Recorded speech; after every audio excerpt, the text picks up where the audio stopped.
The Gambia government has announced the easing of COVID-19 restrictions with the reopening of places of worship and schools. University graduates in Uganda are producing local ventilators as part of efforts to control the COVID-19.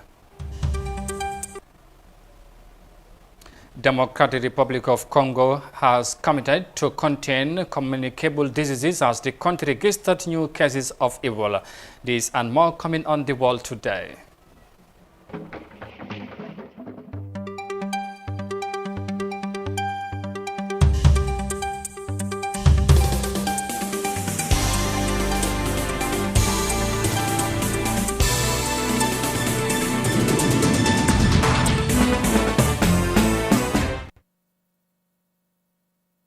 Hello there, this is Africa TV. You're watching the World Today News Bulletin.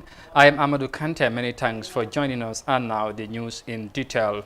Now, the government of the Gambia has announced the easing of COVID-19 restrictions with the reopening of places of worship, school and other public gatherings. According to a media release on Wednesday, the ban on public religious services has been lifted with effect from Friday, the 5th of June, with mandatory use of nose masks. However, the congregations in mosques or churches shall not exceed 100 people. On a similar gesture, finally, students of junior and senior secondary schools and university will resume by Monday, 15th June. The back-to-class business will be preceded by fumigation of all schools across the country. By this announcement, the number one social gatherings, such as private burial and weddings, has been increased from 10 to 100 people. Meanwhile, social distancing or social gatherings such as sporting activities, political rallies and funeral remains prohibited. Ahead of the reopening of places of worship, several mosques within the Greater Banjul area have begun their preparation ahead of tomorrow's Friday prayers. On Tuesday, the Gambia registered the latest case of the coronavirus, bringing the total since March to 26. On the total, 21 cases have been discharged after successful treatment. One case had died, leaving 4 under treatment at the moment. From that development, next we head to DR Congo because Democratic Republic of Congo has registered another case of Ebola in the eastern part of the country, where the disease continues to cause havoc. As the deadly disease continues to claim lives, authorities have called for calm as they promise to coordinate efforts to contain the disease together with the COVID-19 pandemic. Let's have more details of that in this report. Mbandaka City in northwestern DRC has been hit with a fresh Ebola outbreak. 6 people with the virus were identified in Wangata Health Zone, 5 of whom have already died. The government has called for calm as it begins efforts to contain the new outbreak. The new cases in Mbandaka have been detected as the country's 10th Ebola outbreak in eastern DRC was nearing its end. Authorities had gone for 33 days without recording a new case in Beni City, the epicenter of the outbreak. The DRC is also battling the world's worst measles outbreak and the COVID-19 pandemic. We have seen people dying of the coronavirus here in a very short time, and now a new Ebola outbreak has been reported in the northwest of our country. It is a very sad situation. Our president should do everything possible to end that disease. Our government and health experts should put in a lot of effort to contain the Ebola outbreak and the COVID-19 pandemic, especially the new Ebola outbreak in Equator province. The World Health Organization and other aid agencies have sent health teams to Mbandaka City to support the government to stop the spread of the disease. According to health experts, new Ebola outbreaks are expected in the DRC, given the presence of the virus in animals in many parts of the country. Mbandaka City is where the DRC's 9th Ebola outbreak occurred in May 2018. The disease claimed 33 lives, but it was brought to an end after 3 months. The new outbreak is a big setback to officials here who've been struggling to end the outbreak in eastern DRC that has claimed more than 2,200 lives since August 2018. From the report there in DR Congo, we come back home because President Adama Barrow has said that the blacklisting of some members of the African and Caribbean and Pacific states as high-risk countries for terrorism financing by the European Union has potentially to affect the economic recovery. The group had virtually extraordinary summit on building resilience through global security on Wednesday, during which members discussed on the impact of COVID-19. Sona Tunkara has more in this report. The Gambia's president on Wednesday highlighted the importance in discussing the extreme destruction caused by pandemic on human life and livelihood across countries. He was speaking during the first extraordinary virtual summit of the Organization of African, Caribbean and Pacific on the theme Transcending the COVID-19 Pandemic, Building Resilience Through Global Solidarity. The summit was convened to bring substantial ideas to mitigate the socio-economic constraints levied by the COVID-19 pandemic among its member states. Adama Barrow highlighted some of the measures taken to cope with the virus and how it affects both formal and informal sectors across the Gambia, with recommendation of what member states should do to move on. Sustaining agricultural production and strengthening food systems need to be intensified urgently for member states whose economies rest heavily on commodity export and food imports. He pointed out their grave concern on the unilateral decision by the European Union to blacklist some member countries as high-risk third countries on anti-money laundering and terrorist financing. We have noted with grave concern the recent unilateral publication of the EU list of high-risk third countries on anti-money laundering and terrorist financing effective 4th October 2020. Such blacklisting will adversely affect the economic recovery strategies of many of our member countries in the wake of COVID-19 pandemic and further impact on investments, financial aid, and cross-border financial transactions within our organization. The Organization of African, Caribbean, and Pacific States, formed in 1975 by the Georgetown Agreement with the objective to create sustainable development of its member states and their gradual integration into the global economy. The idea boils down to making poverty reduction a matter of priority and establishing a new, fairer, and more equitable world order. For iAfrica TV News, Sohna Tunkara. And from that report there, we will now take a break and come back shortly with the remainder of the story. Stay with us, we'll be right back.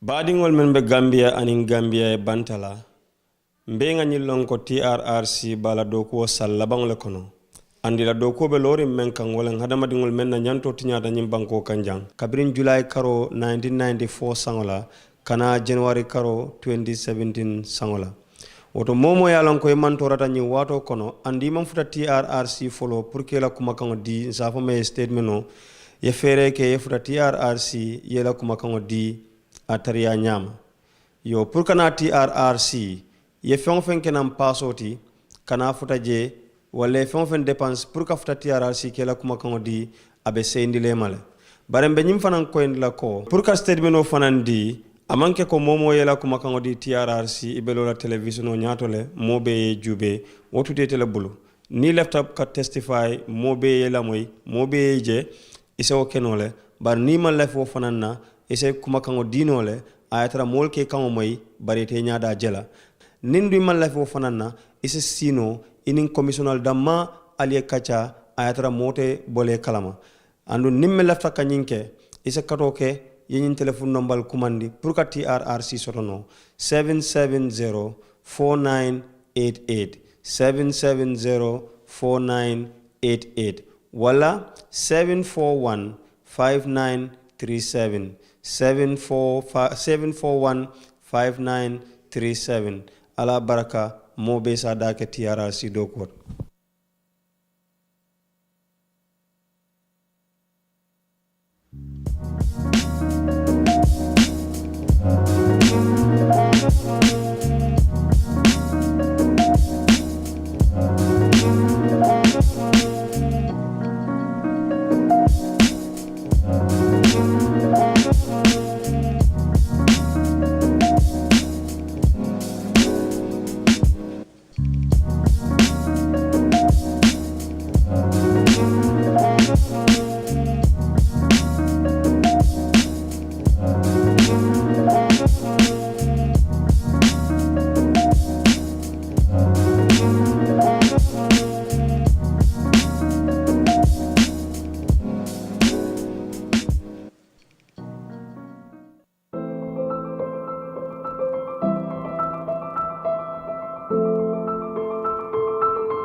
Welcome back. You are watching the World Today News Bulletin on Africa TV, and now to the rest of the stories. Now, the newly appointed Secretary General and his deputy were on Thursday sworn into office by President Adam Barrow at a ceremony held in the State House in Banjul.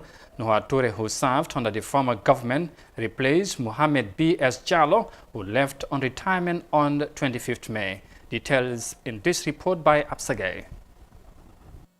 President Adam Barrow on Thursday presided over the swearing-in ceremony of the newly appointed Secretary General and Head of Civil Service, the Deputy Secretary General and a Permanent Secretary.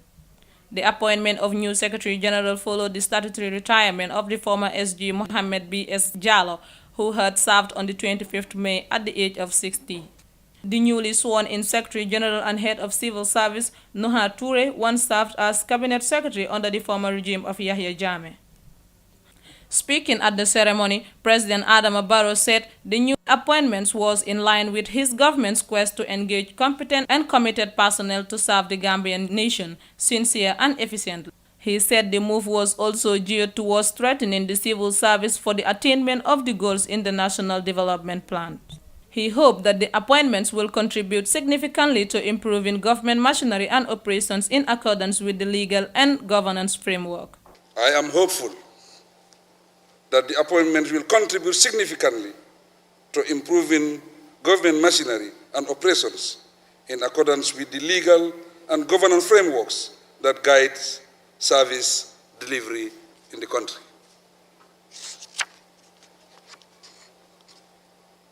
The appointment of the new Secretary General follows the statutory retirement from the civil service of his predecessor, Mr. Mohamed B.S.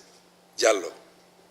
As regards to the position of Secretary General and Head of Civil Service, the latest move is the fourth of its kind under the Barrow's administration. In January 2018, Dauda Fadera was redeployed to Foreign Service, during which Habib Sehu Drame took over his management role at the Gambia Transport Service Company. Ibrahima O. Kamara replaced Mr. Drame in September for the same year. In August 2019, Mohamed B.S. Jallow, then Permanent Secretary at the Ministry of Basic and Secondary Education, was appointed as Head of Civil Service until this week, when Noha Toure took up the mantle of leadership under the government. Do swear that I will be faithful and bear true allegiance to the Republic of the Gambia according to law. Reporting for iAfrica News, I am Absegay. And from the report there, next we head to Uganda because Ugandan university graduates have joined the fray in the fight against COVID-19 global pandemic by producing local ventilators for health facilities. As the number of coronavirus cases increases in the country, health workers have welcomed the gesture, stressing the importance of the equipment. Let's have more details of that in this report. Fixing the gap in Uganda's health system, Alex Kamjisha is building a ventilator, a machine that could help save lives during and after the COVID-19 pandemic. What compelled me is the situation that we are in right now, because COVID-19 has come for us. In Uganda, we already have it, and we realize that if we start making our own ventilators, it will be safe for us, because we shall not need to go to other foreign countries to buy them. We shall be able to make them on our own and help our patients. Ventilators are designed to help patients with acute respiratory problems. With a shortage of ventilators in the country, innovations like this will likely close the gap and boost the capacity of health workers to save more lives. Health experts have welcomed the innovation. We are in a time where we need local solutions. And any innovation that is coming from an institution of learning that is based in Uganda is highly welcome to supplement the need of infrastructure. And we are glad and we would wish to see many come out. Kamjisha's innovation comes at a time the country is registering a surge in COVID-19 cases. Health workers are now demanding more ventilators. The number of ventilators that we have in the hospital, the number of the monitors we have in the hospital are not enough if we had, for example, southern patients. So we call upon the Ministry of Health and the government at large that Murago Hospital and other hospitals in this country, the time is now to prepare so that should we have bigger numbers in the future, we should be able to manage them. I would also say that in Murago Hospital, we need like another extra 700 ventilators. So far, 3 universities in Uganda have embarked on designing ventilators. It is hoped that as more initiatives like this come up, more lives could be saved.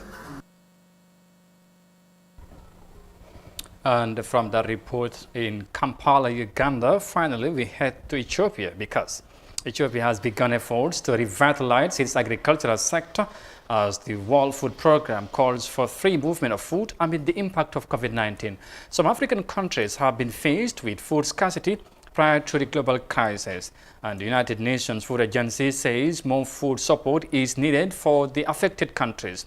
WFP is also coordinating the distribution process of medical equipment to help contain the COVID-19. Here is more details of that in this report. The COVID-19 pandemic has hit at a time when some countries in Africa were struggling with threats to food supply, like floods, drought and locust invasion. The World Food Programme says the affected areas need to have continuous supply of food assistance despite restrictions of movements during this pandemic. We need to be smart all along the way. We've got to make certain that we don't shut down the supply chain. Because if we shut down the supply chain and we can't distribute food and COVID supplies, then you will see extraordinary devastation around the world. We've got to work together.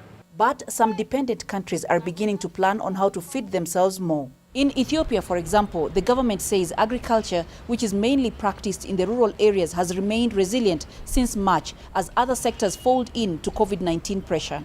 And it is now refocusing on its long-term development. We have huge arable land that has not been put to use, but the big challenge has been, we've talked about agriculture in the past, but I think we will not put our money where our mouth is. But this time around, we're doing that. Investment in irrigation, in mechanization, in essential fertilizers, and access to credit as well. But beyond just food distribution, the WFP is keen on ensuring that health is given priority.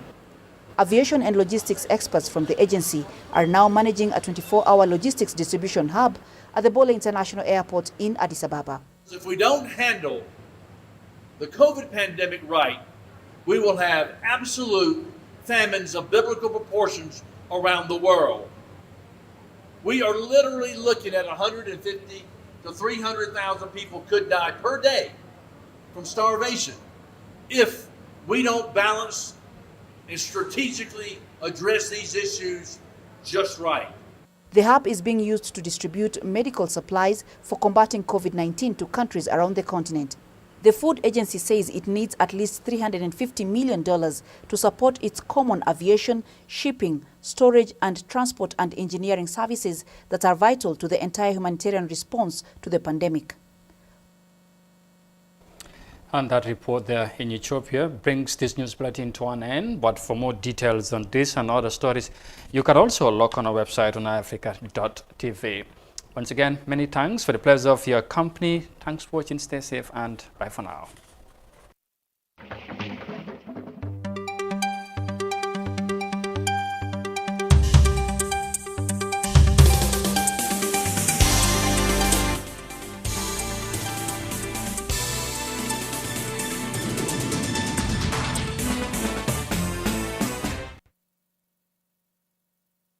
Have your say. Fellow Gambians, my government has approved a $500 million emergency fund, which the Ministries of Health and Finance will work on for disbursement and use to fight COVID-19 menace. xaalis bi tege yomb na waaye xam lu jafe mooy séddale bi ni ñu ko séddalee ak ndax danañ ko jox ñi ko yeeyoo wala duñ leen ko jox loolu moo jara laajte. cos loo xam ne la nit yee tax ñu joxe ko te nit ñi ñoo leen fa teg te xaalis nit yi la comme xaalis population bi la wax dëgg yàlla li gënoon mooy ku nekk gis sa boppa man su ma sañoon daal ñu séddoo ko nu mu waroo buñ si def xaaj loo ñii diw nañ ko si ku nekk loo war a am nga am ko. askan bi seen dem ak dikk bu ñu wàññee mu jël ko def ko si loolu noonu participer ko si loolu noonu ba nga xam ne danañ mën a ànd ak moom si wàññi suñu dem ak suñu dikk.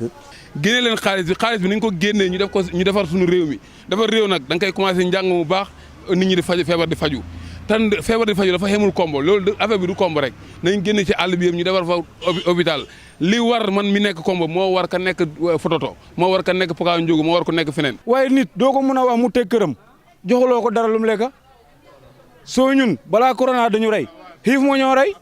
nguur bi su nekkee ne 500 millions Gambie ñaata population bi ñu ñaata lañ. 2 point or 1 point. ok 2 point boobu noonu su nekkee dañ ko war a séddale si nit ñi ku nekk ñaata la war a am. million su bëri soosu noonu nañ ko xaaj jox xel benn xaaf ñu téyegum ñu jël beneen xaaf bi yóbbu ko ci communauté bi ñu téyegum. silang ni arda ko bulu courant lu sotota ani borolu sayin pentanglu panande nyante hakilo falol panankande ya foko ngata si suo kono man sala million be maburu nga bulo kono man sana la kuol bebe kuo be kala jeto hana nyil min fankana fontolen ko ngata si suo kono fotolo man tara man sa do kuol nin karo fate man tara kejo xaalis boobu dañ ko war a xaaj ñu jël xaaj bi dugal ko ci wéru yaram bi ñaareel xaaj bi dugal ko ci askan bi. Have your say.